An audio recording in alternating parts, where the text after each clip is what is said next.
मुझे पता है आपके और कानून के बीच में जंग चल रही है। आप कानून तोड़ें या कानून आपको, इसे मुझे कोई मतलब नहीं। मैं यहां सिर्फ इतना समझाने आया हूं कि दोबारा इस जंग में मेरे भाई को घसीटने की कोशिश मत कीजिएगा, वरना कानून मुझे अपने हाथों में लेना पड़ेगा और यह आपके लिए अच्छा नहीं होगा। छोटा मुंह और बहुत बड़ी बात कह गए तुम। ये धमकी देने से पहले अपनी औकात और हमारी हैसियत तो देखी होती।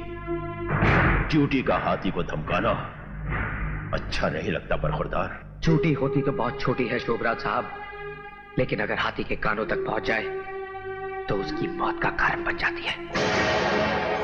और आप अपनी जिस हैसियत की बात कर रहे हैं ना, उस हैसियत को बहुत अच्छी तरह से जानता हूं मैं।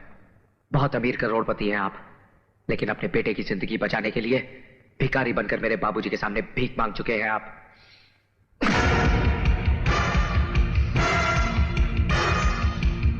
सुना है ये हाथ मेरे बाबूजी के गिरेबान तक भी पहुंच चुके हैं।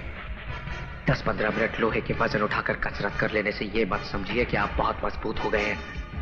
मैं हर दिन 15 घंटे पिछले 15 सालों से सिर्फ लोहे का काम कर रहा हूं, और लोहे से जब शीशा टकराता है तो उसके इतने टुकड़े हो जाते हैं कि गिनना मुश्किल हो जाता है।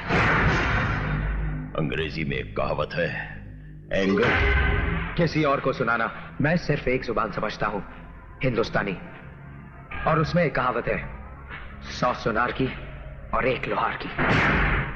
मेरा भाई मेरी मां के जीने का सहारा है, और अपनी मां को उसकी जिंदगी लौटाने का वादा किया है मैंने।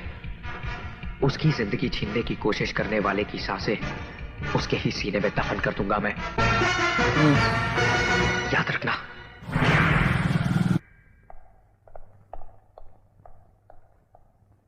सर, अगर आप कहें तो। नहीं माइकल,